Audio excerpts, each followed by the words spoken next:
United States, Springfield. What happens when a group of students decides to fight for what's right, even when the system is against them? It all started when their beloved teacher was denied tenure, not because of her work, but because of her race. United States, Springfield. What happens when a group of students decides to fight for what's right, even when the system is against them? It all started when their beloved teacher was denied tenure, not because of her work, but because of her race. Mrs. Tamara Jacobs, a highly qualified black teacher at a predominantly white school, faces an unjust denial of tenure despite her excellent performance. Her commitment to teaching has always gone beyond the textbook. She has spent years dedicated to molding young minds, encouraging students to engage in critical thinking, to question the world around them, and to challenge societal biases they may encounter in their lives. Her teaching methods are innovative, and she's a favorite among her students. She doesn't just teach history, English, or math. She teaches empathy, social justice, and the power of a well-informed voice. She is one of the few black educators at Springfield High, a school that is predominantly white. And though the diversity is limited, she has worked hard to make sure every student feels valued, regardless of their background. She has earned the respect and admiration of her colleagues and, more importantly, the unwavering trust of her students. But despite her remarkable achievements, when it comes time for her to receive tenure, a recognition that would cement her position at the school, her career takes an unexpected turn. The administration, citing vague reasons unrelated to her performance, denies her the security of tenure she rightfully deserves. The reasons are far more subtle, however, rooted in deep-seated racial bias that permeates the school's leadership. It isn't about her work ethic, her teaching ability, or her connection with the students. It is about her race. This decision sends ripples of shock through the school community.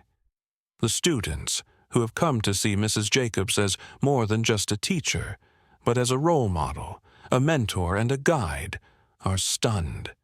They feel helpless, angry, and confused. How could this happen to someone so deserving? It doesn't seem possible that a dedicated educator who has spent so much of her life giving back to her students could be treated so unfairly. The school's administration fails to provide a satisfactory explanation, further deepening the sense of injustice. For Mrs. Jacobs, the sting of the denial is sharp. She is left questioning the system, wondering how many other teachers, people of color like herself, have suffered the same fate. She feels the weight of the injustice on her shoulders. Her passion for teaching has not wavered, but the blow to her spirit is undeniable. Despite this, she remains determined. She doesn't know yet how, but she knows she will keep fighting for her place, not just in the classroom, but in the hearts of her students and within the system itself. What she doesn't realize is that her students will rise to the occasion in ways no one could have predicted. They are just as passionate about righting the wrongs they see in their world as she has always been. They will rally together, organizing protests, speaking out against the administration's decision, and confronting the issues of racial injustice that they themselves have witnessed. The fight will not be easy, and there will be challenges ahead, but for the first time, Mrs. Jacobs will truly understand the power of her students, their voices, and their belief in the righteousness of their cause. She will learn that the fight for what's right does not just lie in the hands of teachers, but also in the hearts and minds of the students they inspire. What would you do if you saw someone treated unfairly due to their race? Despite Mrs. Jacobs' impeccable track record as a teacher, her years of dedication, and her unique ability to inspire students, the school's administration chose to deny her tenure. The reason, they claimed, was a vague reference to a lack of fit. There were no specific performance issues, no complaints from her students, no issues with her teaching methods, no failures in her academic achievements. But that didn't matter. What really seemed to be at play was something much deeper and far more insidious. The administration's justification was a thin veil, one that barely concealed the systemic biases embedded within the institution. Mrs. Jacobs, with her passion for social justice, her innovative teaching, and her strong connection to her students, had become a threat to a system that thrived on conformity. She challenged the status quo, encouraged her students to think critically, and made them confront the uncomfortable truths about race, privilege, and inequality. The media's response only worsened the situation. Articles began to appear, and soon the word controversial was attached to Mrs. Jacobs' name. People began to question her methods, her approach, and her very presence at the school. Some whispered that her race was the real problem. It wasn't her teaching. It wasn't her ability to connect with students. It was the fact that she was a black woman teaching in a predominantly white school. The insinuation was clear. She didn't belong. Her colleagues, many of whom were white, stood silently by. They witnessed the injustice, but felt powerless to speak out. Some were uncomfortable acknowledging the racial dynamics at play, while others worried about the implications for their own careers if they were to take a stand. Mrs. Jacobs looked around, hoping for solidarity, but found none. It was as if everyone had chosen to look the other way, unable or unwilling to face the uncomfortable truth. Alone and vulnerable, Mrs. Jacobs found herself at a crossroads. Her passion for teaching had not faded, but the emotional and professional toll of the situation weighed heavily on her. Should she continue the fight, knowing that the system was against her, or should she walk away, perhaps to protect her dignity and well-being? She struggled with the decision every day, torn between the injustice she had faced and the fear that challenging the system would only lead to more heartbreak. It wasn't just about the tenure. It wasn't just about her career. It was about the larger battle against the racial biases embedded within institutions, and the difficult decision of whether one person could stand up and make a difference. Mrs. Jacobs was an educator, a mentor, a role model. She had spent years inspiring students to challenge injustices, to question the world around them, and to fight for what was right. But now she faced the most difficult question of all. Would she be able to practice what she had preached? As the days passed, the media's portrayal of her grew more toxic, her colleagues' silence more deafening, and her sense of isolation more profound. But there was something stirring inside her. She had faced challenges before, perhaps none as personal as this one, but she had never backed down from a fight.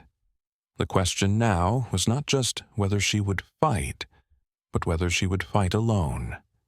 Have you ever witnessed or experienced racial bias in an institution? How did it make you feel? A group of Tamara's students, mostly from her AP history class, begin to rally behind her when they learn about her unjust treatment. They have always admired her as a teacher, not just for her knowledge, but for the way she challenges them to think critically about the world around them. The students are shocked by the news of her denial of tenure, and, as they learn more about the circumstances surrounding it, they realize that their beloved teacher is being treated unfairly. They cannot stand idly by while an injustice unfolds before them. They decide to take action. Led by Jasmine, a passionate and outspoken student, the movement starts to gain momentum. Jasmine is a natural leader, someone who has always been outspoken about social issues and who has a deep sense of justice. She quickly becomes the face of the movement, organizing her classmates into action. What began as a small group of students discussing their teacher's plight soon transforms into a larger coalition.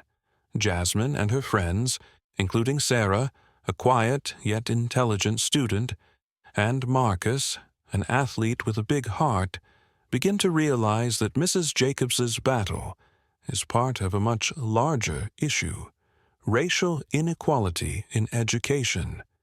They recognize that her situation is not an isolated one, but rather a reflection of the systemic biases that exist within the school and perhaps even the entire educational system.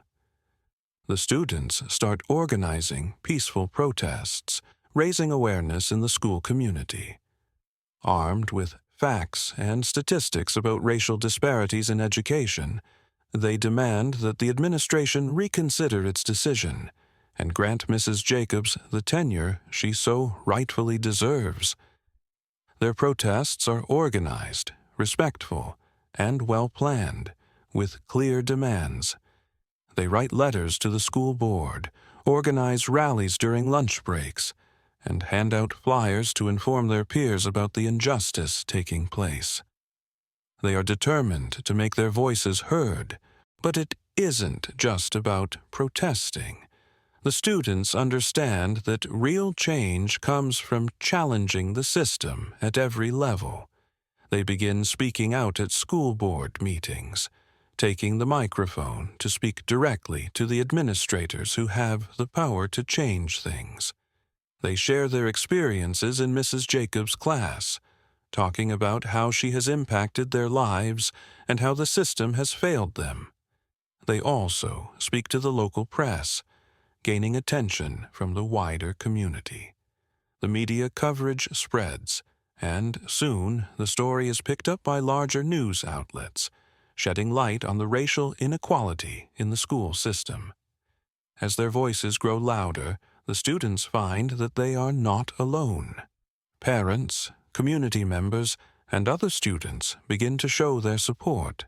Parents, many of whom are also concerned about racial justice, begin writing letters to the school board and attending meetings to lend their support. Other students, some of whom are not even in Mrs. Jacobs' class, begin to join the movement. They see the injustice, and they know it is not just about one teacher. It is about standing up for what is right. The movement begins to gain traction, and the students realize that their actions are making a difference. The students begin to understand their power. They realize that their voices matter and that they can make a change. They are no longer just passive bystanders. They are active participants in challenging systemic racism and pushing for change in the education system. They learn that activism is not just about protesting. It is about using every tool available to bring attention to the issues that matter. As they continue to speak out, they inspire others to do the same, and the movement begins to grow. The students have discovered that they are not powerless. They have the power to create change. What actions would you take if you were a student fighting for what's right? As the protests escalate, the school administration, now under intense scrutiny, calls for a legal hearing to defend its decision in front of a public school board. The news sends shockwaves through the community, with everyone, from students to parents, anxiously awaiting the outcome. The hearing, scheduled for weeks later, becomes the focal point of the struggle for justice for Mrs. Jacobs. It's no longer just about her tenure.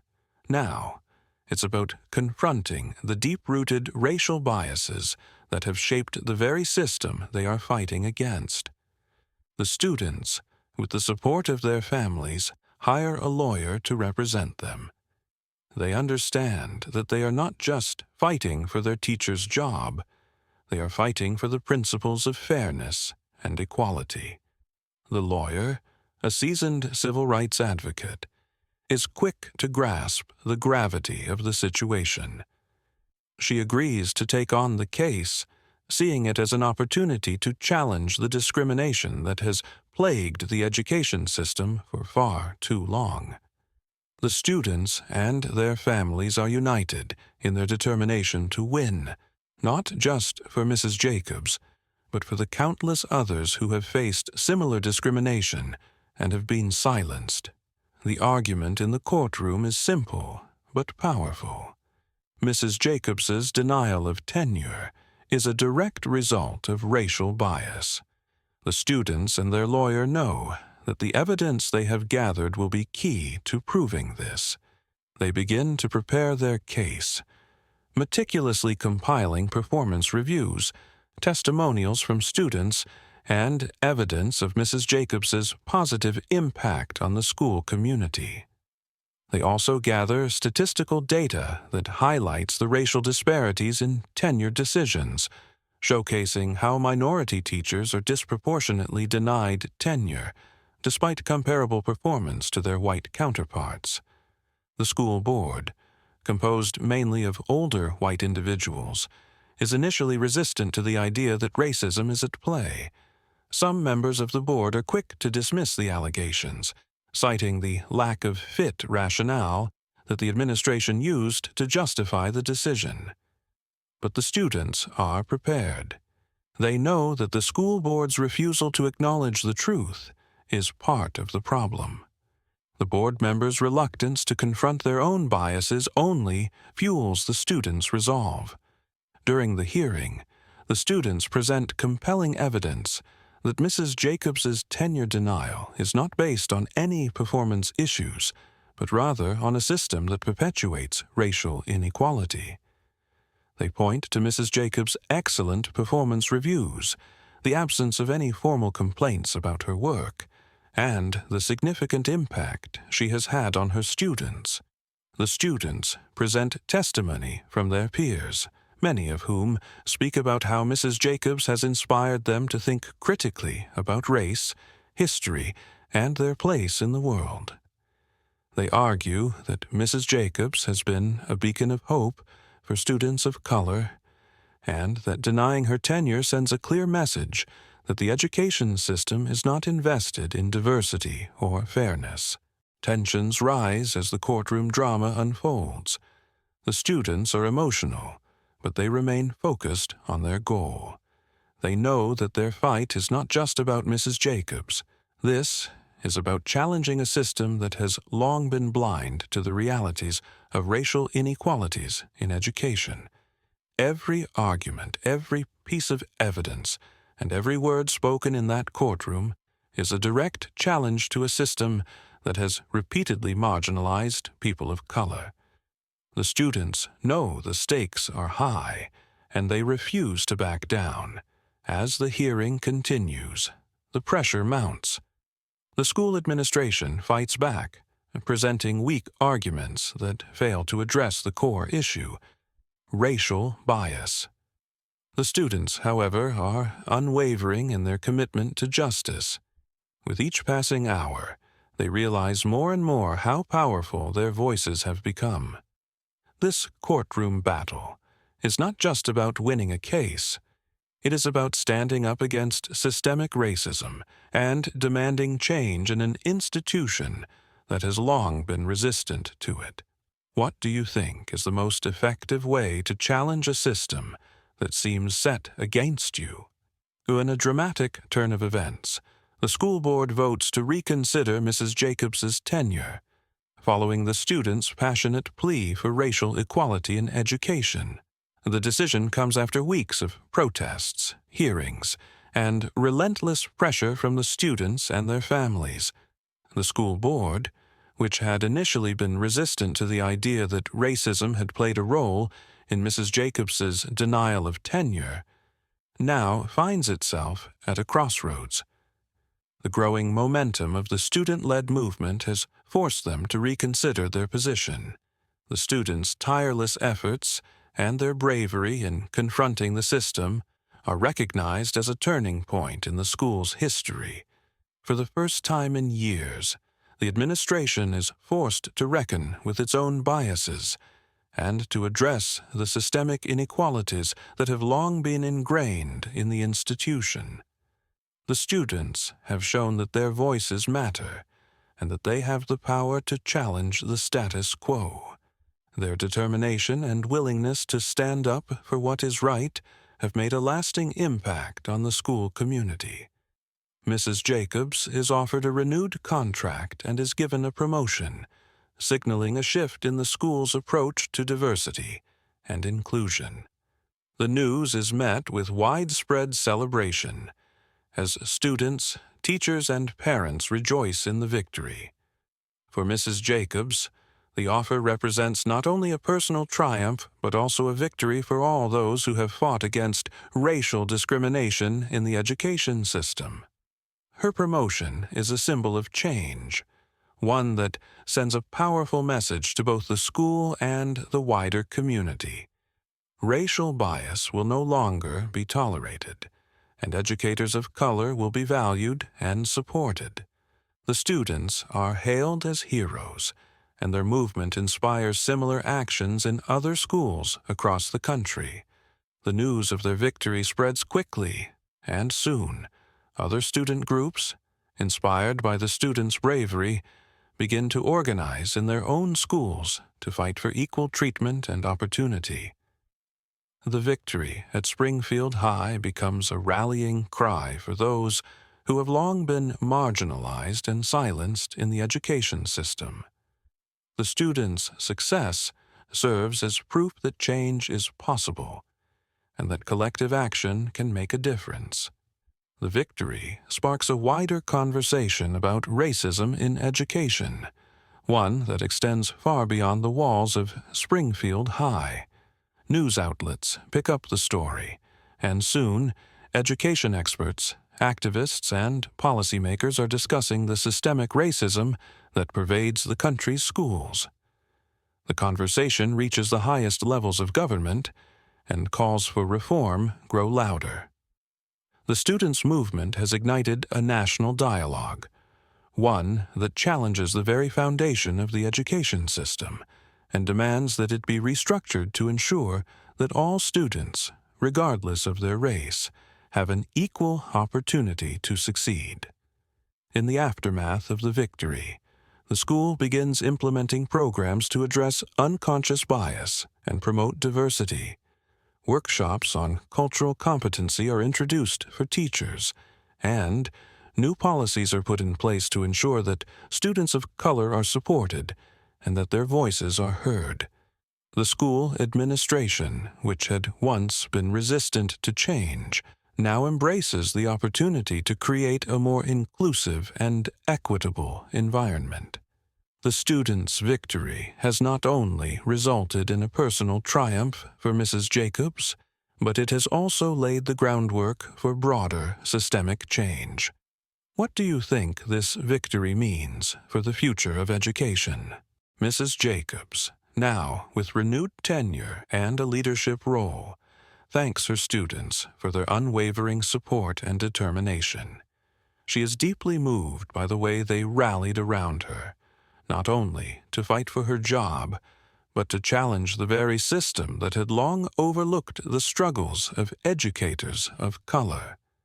She expresses her gratitude in front of the entire school, telling the students that their courage and commitment to justice have changed her life and, more importantly, have transformed the way the entire school approaches issues of race, inclusion, and equality. The students' efforts continue to inspire other communities to fight for justice in education and equality for all. Word of the victory spreads beyond Springfield High, and soon, students in other schools across the country are organizing their own movements. They see what the students at Springfield High achieved, and they are determined to follow in their footsteps. The success of the movement sparks a nationwide wave of activism, with young people from all walks of life standing up to challenge the injustices they see in their schools and communities. The students realize that their actions have had a ripple effect, one that has the potential to change the landscape of education across the nation. What began as a fight for one teacher's job became a powerful movement that highlighted the need for systemic change in education. It became clear to the students that this was never just about one person. It was about a much larger issue that affects millions of students, teachers, and families. The fight for Mrs. Jacobs's tenure was a microcosm of the broader struggle for racial equality in education. The students learned that systemic issues cannot be addressed by focusing on isolated incidents. True change requires a collective effort, one that acknowledges the deep-rooted inequalities that persist in the education system and demands that they be dismantled. The students realize that the fight for racial justice doesn't end with one victory. It's a continuous journey. While their victory at Springfield High is a monumental achievement, they understand that the struggle for racial equality in education is far from over. They know that their movement has started something bigger, but they are also aware that they must continue to push for change, to hold institutions accountable, and to ensure that future generations of students will not have to face the same injustices. The students recognize that their work is not done, and that the fight for racial justice in education requires persistence, dedication, and a commitment to long-term change. Mrs. Jacobs continues to teach, but now with the support of a more inclusive and supportive system. She feels a renewed sense of purpose and gratitude as she steps into her new role. Her journey has been challenging, but she is more determined than ever to continue teaching and inspiring the next generation of leaders, thinkers, and activists. She is no longer fighting alone. She has the support of the students, the school administration, and the broader community. She knows that the work ahead will not be easy, but she is ready to face the challenges and continue her mission to create an inclusive and equitable learning environment for all students. How do you think the students' actions will inspire other young people to fight for justice? In the final scene, the students and Mrs. Jacobs stand together, reflecting on the power of standing up for what's right. It is a moment of triumph, but also of deep reflection. They know that their fight has not only changed the course of Mrs. Jacobs's career, but it has also changed their own lives. The journey they embarked on together has been challenging, filled with obstacles, but it has also been empowering. They look at each other, the bond between them stronger than ever, and realize the immense power they possess when they stand together for justice. They have learned that their voices matter, that they have the ability to create change, even in the face of overwhelming odds. The school has changed, and so have the students. They now understand the importance of using their voices to bring about change. In the beginning, they were unsure of how to make a difference, but now they see the impact they have had. They are no longer passive bystanders in their education. They are active participants, driving the conversation about racial justice and equality. The fight for Mrs. Jacobs was just the beginning, but it has opened their eyes to the broader struggles that exist not only in their school, but in society as a whole. They know that the road ahead will be long, but they are ready to continue the fight. They are not just fighting for one teacher. They are fighting for a more just and equitable education system for all students. The journey is just beginning, but they know that they will continue to fight for equality and justice in every classroom. They understand now that the work they have done is not just for their school or their community. It is part of a larger movement. The success of their campaign has sparked a nationwide conversation about racial equality in education, and the students are determined to keep that conversation going. They realize that the fight for racial justice in education is a long-term effort, one that requires commitment and perseverance. They understand that the system will not change overnight, but they are willing to continue challenging it, using their voices to demand that all students, regardless of their race or background, have access to the same opportunities and resources. The ripple effect of their actions spreads to other communities, making them aware of the need to address racial inequality in education. The students have started something much larger than themselves. News of their victory has reached other schools, and now students in other communities are organizing their own movements, inspired by what the students at Springfield High accomplished. The message is clear.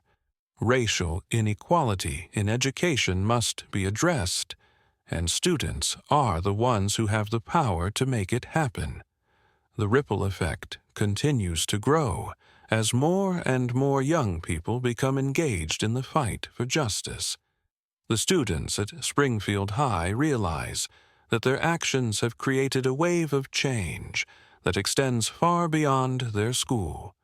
As they reflect on everything they have accomplished, they know that this is not the end.